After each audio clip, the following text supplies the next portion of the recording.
2025 May 31 ഞങ്ങളുടെ list വന്നിട്ടുള്ളത്. ഇതുവരെ ഒരു നിയമനം പോലും നടത്താൻ കഴിഞ്ഞിട്ടില്ല എന്നുള്ളതാണ്. അപ്പം 54 പേര് നിയമനം നടത്തിയതിന് ശേഷം മാത്രമേ ഞങ്ങൾക്ക് ഒരു ഒഴിവ് ഉണ്ടാവുള്ളൂ എന്നുള്ളതാണ്. അപ്പം അങ്ങനെ വരുമ്പോൾ ഞങ്ങളുടെ ഈ 3 വർഷത്തെ കാലാവധി എന്നുള്ളത് ഒരു വർഷത്തേക്ക് മാത്രമായിട്ട് ചുരുങ്ങി പോകുന്ന ഒരു അവസ്ഥയാണ്.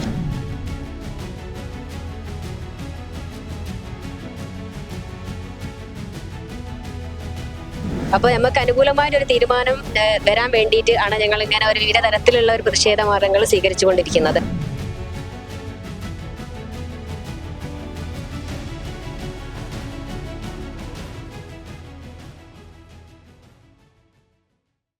നമസ്കാരം.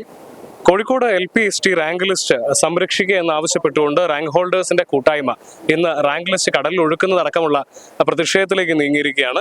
ഇപ്പൊ അവര് കോഴിക്കോട് കടപ്പുറത്ത് അവർ പ്രതിഷേധിച്ചുകൊണ്ടിരിക്കുകയാണ്. ഇപ്പൊ നമ്മളോടൊപ്പം ഉള്ളത് റാങ്ക് ലിസ്റ്റിൽ ഉൾപ്പെട്ട ആളുകളാണ് അല്ലെ? ഇപ്പൊ നിങ്ങൾ ഇത്തരത്തിലൊരു പ്രതിഷേധത്തിലേക്ക് നീങ്ങാനിടയ സാഹചര്യം? തീർച്ചയായും ഞങ്ങളെ ലിസ്റ്റ് വന്നിട്ട് ഇപ്പോൾ 9 മാസം കഴിഞ്ഞു. 2025 മെയ് 31 ഞങ്ങളുടെ ലിസ്റ്റ് വന്നിട്ടുള്ളത്. ഇതുവരെ ഒരു നിയമനം പോലും നടത്താൻ കഴിഞ്ഞിട്ടില്ല എന്നുള്ളതാണ് ഞങ്ങളെ ഈ ഒരു പ്രക്ഷോഭത്തിലേക്ക്, ഒരു സമര രീതിയിലേക്ക് ചിന്തിപ്പിച്ചിട്ടുള്ളത്. 9 മാസം കഴിഞ്ഞിട്ട് ഒരു നിയമനം പോലും നടന്നിട്ടില്ല. കഴിഞ്ഞ ലിസ്റ്റിലുള്ള നിയമന നടപടി പോലും ഇതുവരെ പൂർത്തിയായിട്ടില്ല എന്നുള്ളതാണ്. 54 പേര് പുറത്തു നിൽക്കുകയാണ്. അപ്പൊ അവർക്ക് നിയമന നടപടി പൂർത്തിയായതിനു ശേഷം മാത്രമേ ഞങ്ങളുടെ ലിസ്റ്റിൽ നിന്ന് ഒരാൾക്ക് നിയമനം സാധ്യമാവൂ എന്നുള്ളതാണ്. അപ്പൊ ഞങ്ങൾ DD ഓഫീസുമായി ഒരുപാട് തവണ പോയി കണ്ടു. അപ്പൊ സാറ് പറയുന്നത് എന്താണെന്ന് വെച്ചിട്ടുണ്ടെങ്കിൽ, ഇവിടെ ഇപ്പം 54 പേര് നിയമനം നടത്തിയതിനു ശേഷം മാത്രമേ ഞങ്ങൾക്ക് ഒരു ഒഴിവ് ഉണ്ടാവുള്ളൂ എന്നുള്ളതാണ്. അപ്പൊ അങ്ങനെ വരുമ്പോൾ ഞങ്ങളുടെ ഈ 3 വർഷത്തെ കാലാവധി എന്നുള്ളത് ഒരു വർഷത്തേക്ക് മാത്രമായിട്ട് ചുരുങ്ങി പോകുന്ന ഒരു അവസ്ഥയാണ്. അപ്പൊ അതൊരു നീതികേടായിട്ട് ഞങ്ങൾക്ക് ഫീൽ ചെയ്യുന്നു. കാരണം ഏതൊരു റാങ്ക് ലിസ്റ്റിന്റെ അവകാശമാണ് ഈ 3 വർഷം എന്നുള്ളത്. 3 വർഷത്തിലേക്ക് വരുന്ന ഒഴിവുകളെല്ലാം ഞങ്ങൾക്ക് അവകാശപ്പെട്ടിട്ടുള്ളതാണ്. അപ്പോൾ ഈ ഒരു സാഹചര്യത്തിൽ ഞങ്ങളുടെ ലിസ്റ്റിൽ 606 പേര് മെയിൻ ലിസ്റ്റിലും കോഴിക്കോട് ജില്ലയിൽ മാത്രം കോഴിക്കോട് ജില്ലയിൽ മാത്രമുള്ള കാര്യമാണ്. ഇപ്പോൾ കോഴിക്കോട് ജില്ലയിൽ മാത്രം മെയിൻ ലിസ്റ്റിൽ 606 പേരും 560ഓളം പേരും അങ്ങനെ 1200ഓളം പേര് നമ്മുടെ ലിസ്റ്റിൽ തന്നെ ഉണ്ട്.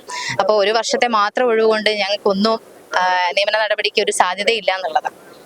ഇപ്പൊ ഇത് കടലിൽ ഒഴുക്കിയുള്ള പ്രതിഷേധം അതൊരു വ്യത്യസ്തമായ പ്രതിഷേധം. അതെ, വ്യത്യസ്തമായ രീതിയിൽ നമ്മളെ കാര്യങ്ങൾ, ഞങ്ങളെ പ്രതിഷേധം എന്ന് പറയാൻ ഞങ്ങൾക്ക് അത്രക്കും ബുദ്ധിമുട്ടുണ്ട്. ഒരുപാട് കഷ്ടപ്പെട്ടിട്ടാണ് ഞങ്ങൾ കണ്ണ് തുറപ്പിക്കുക, കാണുക എന്നുള്ളത്. അപ്പൊ നമുക്ക് അനുകൂലമായ ഒരു തീരുമാനം വരാൻ വേണ്ടിയിട്ട് ആണ് ഞങ്ങൾ ഇങ്ങനെ ഒരു വിവിധ തരത്തിലുള്ള ഒരു പ്രതിഷേധ മാർഗങ്ങൾ സ്വീകരിച്ചുകൊണ്ടിരിക്കുന്നത്. അതേസമയം മറ്റു ജില്ലകളിൽ എന്താണ് അവസ്ഥ? മറ്റു ജില്ലകളിലും നിയമനം നടക്കുന്നു? മറ്റു ജില്ലകളിലും ഇതേപോലെയാണ്. പക്ഷേ നമ്മൾ കോഴിക്കോടിനെ സംബന്ധിച്ച് കുറച്ചധികം പ്രയാസങ്ങളുണ്ട്. കുറച്ച് ഇപ്പൊ ടീച്ചർ പറഞ്ഞതുപോലെ 54ഓളം ഇനി ഒഴിവുകൾ നികത്തപ്പെടണം. എന്നാലേ നിലവിൽ 1ാം റാങ്കും 3ാം റാങ്കും എടുക്ക അഡ്വൈസ് പോയിരിക്കുകയാണ്. അവർക്ക് ഇതുവരെ ഒരു നിയമനം പോലും വന്നിട്ടില്ല. പിന്നെ ബാക്കി അതിന്റെ മുന്നിൽ ലിസ്റ്റിൽ 12 പേര് അഡ്വൈസ് ആയി ഇരിക്കുന്നുണ്ട്. അതിന് മുന്നേ വേറൊന്ന് പറയുകയാണെങ്കിൽ 27 പേര് HTV, 21 പേര് HTVയിലും 6 പേര് BRCയിലും ആയിട്ട് പുറത്തെടുക്കേണ്ട സർവീസിലുള്ള ടീച്ചേഴ്സാണ്. അവരും ശമ്പളമില്ലാതെ ഇപ്പൊ ജോലി ചെയ്തുകൊണ്ടിരിക്കുകയാണ്. അപ്പൊ അവരൊക്കെ കാര്യങ്ങൾ നികത്തിയിട്ട് ഞങ്ങളത് ഇനി ഒരു പുതിയൊരിത് ഉണ്ടാവും. അപ്പൊ നമ്മൾ വ്യത്യസ്ത രീതിയിലുള്ള നമ്മളെ പ്രശ്നം കുറച്ച് ഗുരുതരായ അതുകൊണ്ട് ഞങ്ങൾ വ്യത്യസ്ത രീതിയിലുള്ള പ്രതിഷേധ മാർഗങ്ങൾ ഇങ്ങനെ സ്വീകരിച്ചുകൊണ്ടിരിക്കുകയാണ്.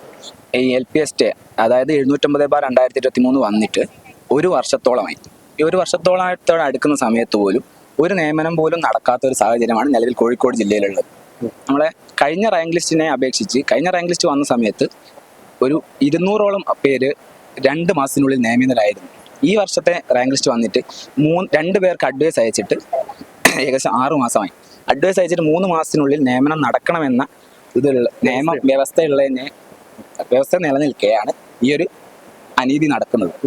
ഈ റാങ്ക് ലിസ്റ്റ് വന്നിട്ട് ഏകദേശം 600ഓളം പേര് മെയിൻ ലിസ്റ്റിലും 600ഓളം പേര് സപ്ലി ലിസ്റ്റിലും 1200ഓളം പേര് കോഴിക്കോട് ജില്ലയിൽ മാത്രമുണ്ട്. അവര് ഇതുവരെ നിയമിക്കപ്പെടാത്ത ഒരു അവസ്ഥയാണ്. ഒരു കൊല്ലം പോവാന്ന് പറഞ്ഞാൽ ഞങ്ങളെപ്പോലുള്ള ആൾക്കാരുടെ അവസ്ഥ വളരെ ദയനീയമാണ്.